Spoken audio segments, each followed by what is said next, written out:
Today we are with Paul, one of our community members.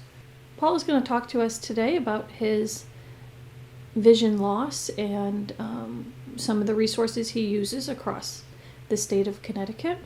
As we have just put together a directory for blind and low vision individuals, he is helping us to test the directory and work with us to make sure it's accurate. So thank you, Paul, for being with us today. Thank you for inviting me, Michelle.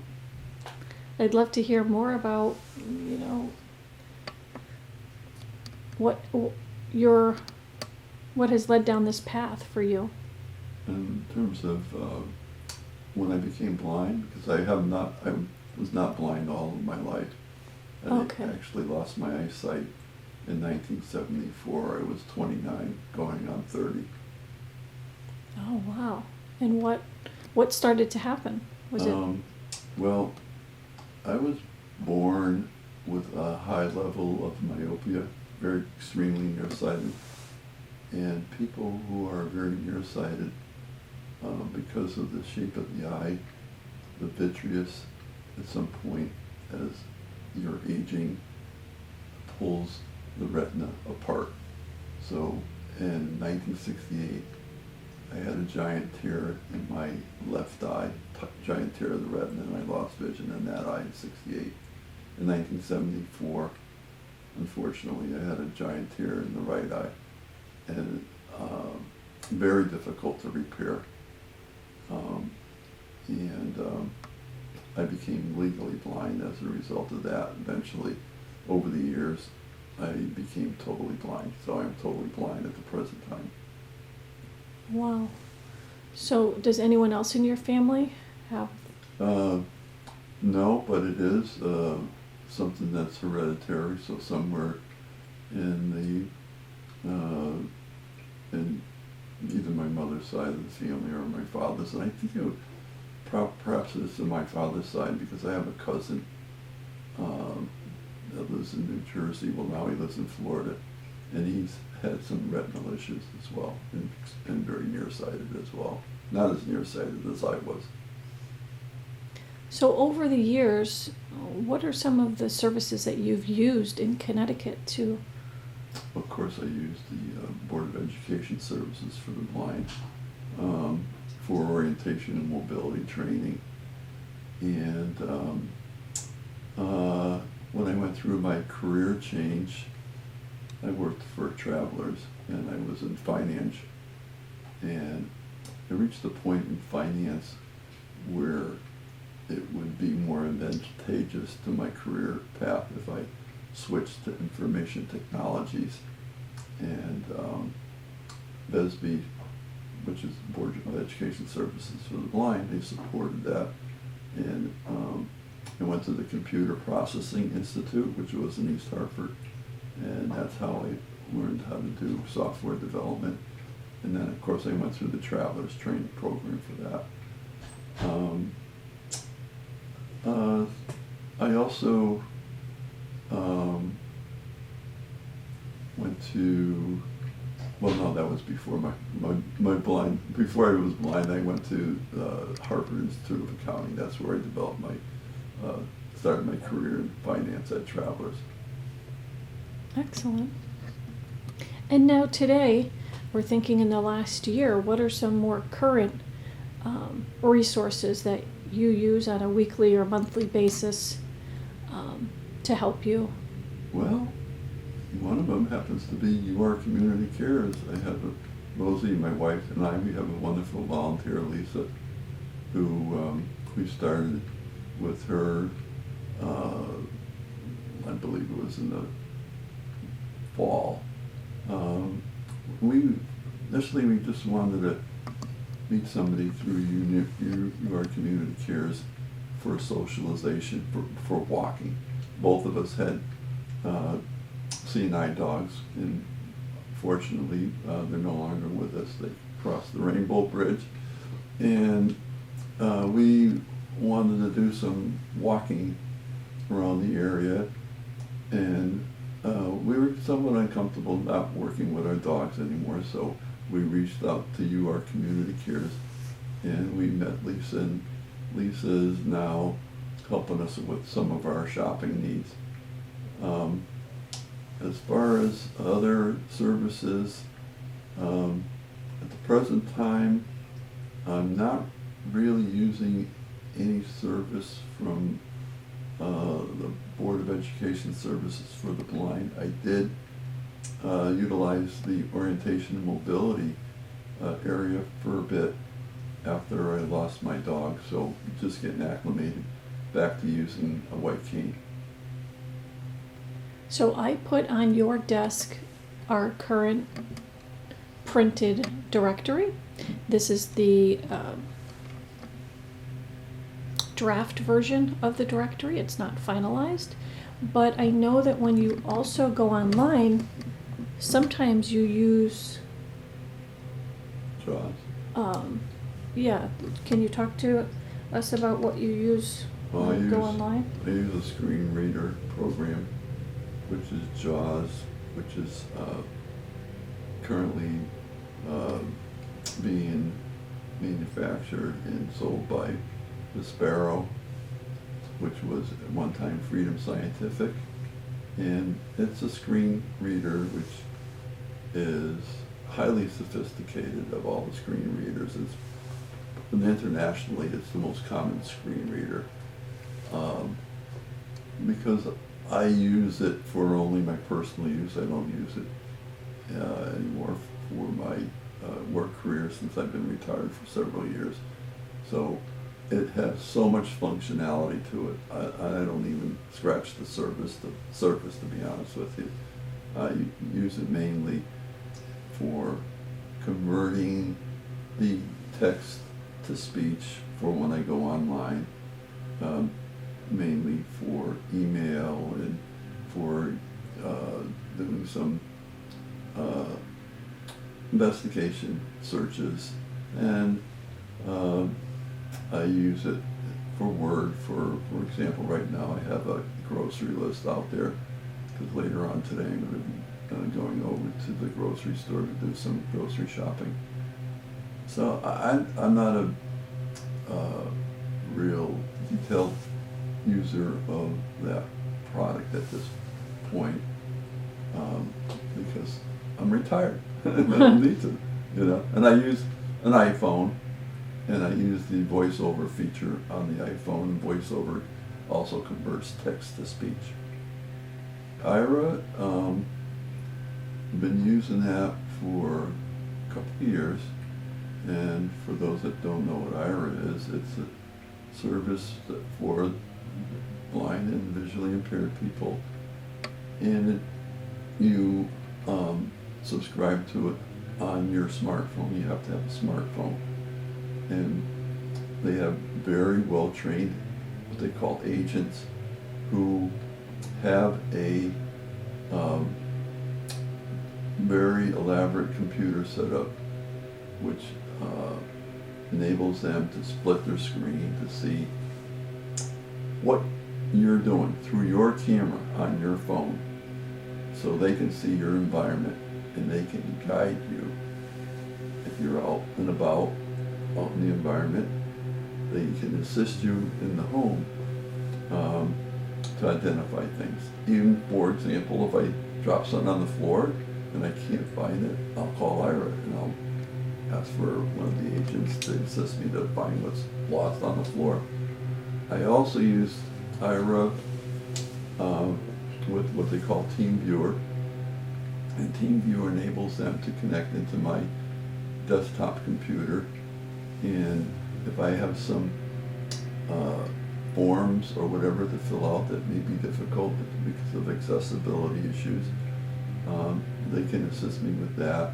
They can assist me with websites that may have some accessibility issues. And right now in the state of Connecticut, they have a pilot program through the Department of Transportation and BESB, and I believe University of Connecticut's involved in it. That's just about to come to the end at the end of this month. That program's been that pilot program's been in effect for, I believe, 12 to 15 months, something like that. And what they're going to do is they're going to compile all the data from the people in Connecticut that have been using IRA and try to determine where and how much effectiveness IRA would have to citizens in the state of Connecticut.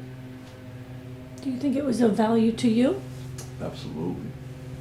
Very much so. I filled out the survey, the exit survey, to let them know how valuable it was for my wife and I. Well, that's fantastic. I'm glad that you were successful in using it. And I think, could we show people how you use JAWS? Absolutely. And we've got the printed directory, so we could Okay. we Now, could do both. Let me, first of all, let you know that to do this directory, I'm going to have to use another OCR program, scanner program, which is also sold by Visually, which does JAWS, and it's called OpenBook.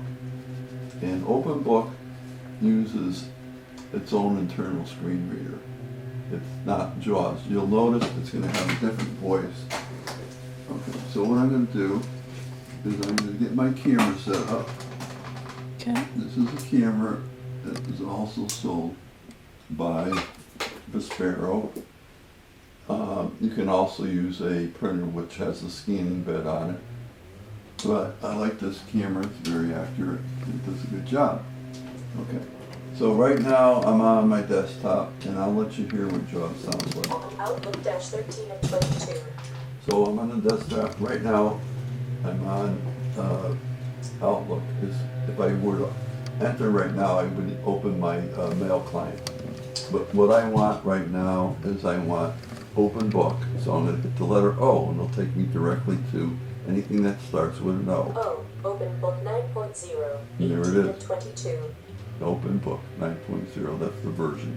So now I'll hit enter and it'll open. Now when I open it, you'll notice it's going to have a different voice. It's going to have a male voice because, like I said, it has its own internal screen reader. Enter. Welcome to Open Book version 9.0 in read-only mode.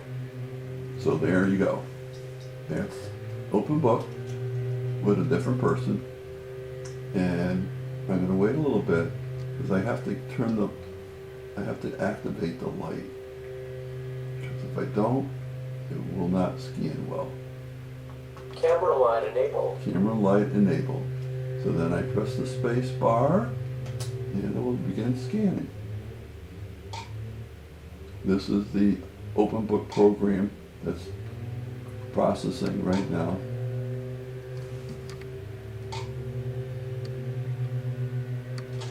Here it goes. A. Directory out. /site limited. Services and organizations. 0. Per Community Cares. Per Community Cares. 860430. Or 557 www.ourcommunitycares.org. That's what's on that page. It read what was on that page. No, it said 0, but Yeah. that was the logo. Okay. So that's interesting. Okay. Yeah, That the image should probably have a right. description. Yeah. Okay, so I we've don't just know learned something. How much this screen reader does, that's internal to Open Book. I'm going to go to the first page. I'm going to guess that this is the table of contents. Let's see what happens. Header 1. Page 3. 1. Connecticut Blind / Low okay. Vision Resources. I skipped a 1. page. National Federation of the Blind Central Connecticut Chapter. https / Now I can stop this from talking at any time by hitting the control key. And then, if I want to go read it line by line, On the Saturday of the month, the 12th, https I'm going to go to the top of the page. Top of document. Yeah, A. that's the top of the document. Directory out. / site limited. I'm down arrowing. I can do that on my number keypad, or I can use the down arrow Services there. and organizations. 0. Per Community Cares. Per Community Cares. 8604. Page 2. Page I'm 3. on the second page. 1. Connecticut Blind / Low Vision Resources. 1. National Federation of the Blind Central Connecticut Chapter. https://www. Now, is this in the table format, Michelle? No. Okay, all right. On the Saturday of the month at 12 p.m., Plainville Library, 56 Main Street, Plainville. An address, 111 Sheldon Road, Unit 420, Manchester, Connecticut. Central Connecticut email, deb.reed57mail.com. Okay. So basically, Yeah. it's set up with the title of the organization, the description with the website, Mhm. and then the address, phone number, name, job title, and email. So it's more in a Right. list format than a Okay. table format. Okay, cool. There's no description for this, I take it, right?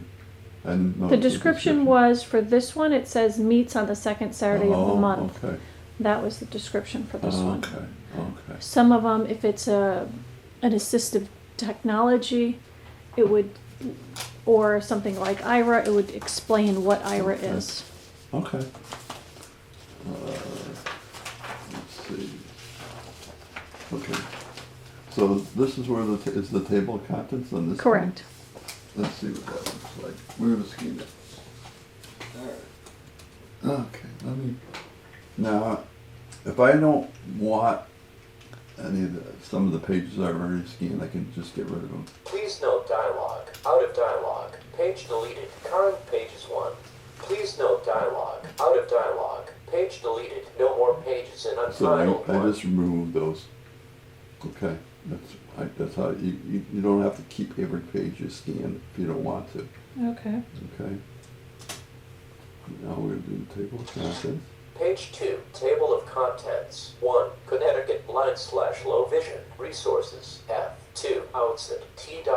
Degrees. Page 21. 27. 3. Advanced technology. Page 28. 93. So that's your table of contents. It goes right down the line.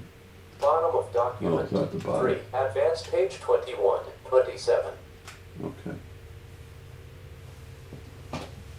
Great. Let me do one thing here. Okay, so, let me see this. And then we can look at it More. Okay. go in the ahead. format where I sent you the email. Oh, yeah. 11 and right Okay. enter. Open a new window. Blank. Loading complete. Alert. Directory. %20 draft. Okay. Great. PDF bar to contents tab highlight toggle. Select a highlight draw toggle button. Select ink crop erase toggle button. Add text toggle button. Read aloud button. Zoom out left. Right zoom in left. Fit to width. Page number. Okay, I'm gonna go right to a heading. Okay. Table of contents heading level 2. It took me to the table of contents. On that Skip when I the hit first heading. page completely, Yeah, huh? Yeah. Let me go back. Let me see if I can go back. Wrapping to bottom. To the 105. bottom. While wrapping to top. Table of contents Okay, heading. we can just copyright continue from there. 2020 heading level to table of Connecticut blind/low vision. Resources. 1. Page 3-20. 2. Outside Connecticut resources. Page 21-27. 3. Advanced technology. Page 28-99. Page 2. Okay, so this is all of that. Let me see. That's still in your. Yep. So you right. can Okay. continue on. Let's see if it reads the Let third me page just properly. Go down. Page down. Name Jim Cronin jump title Okay, here we go. President CT address 100 ill responsive to 232 Sabile. Do you use IRA on your phone or your computer? I use it on my phone, On your strictly on the phone. It's for The smartphones. only thing, yeah, Right. smartphone. The only thing I use IRA is when I connect them to my desktop through TeamViewer, Okay. which is an app that enables them to, for me to share my computer with them. So, Have you used them using transportation before? yes, I use them for transportation when I travel to areas that I'm unfamiliar with. So when I go to a medical building, for example, and I've never been there before and I'm unfamiliar with the building, I'll have the agent who can see through the camera on my phone the whole environment as if they were there. And their dashboard is very sophisticated. The IR people help them set up their workstation at home with a very sophisticated dashboard. And they can actually operate my camera from their dashboard. If they want to take a photo of something, for example, they can take a photo for me. And then they can store it in my phone.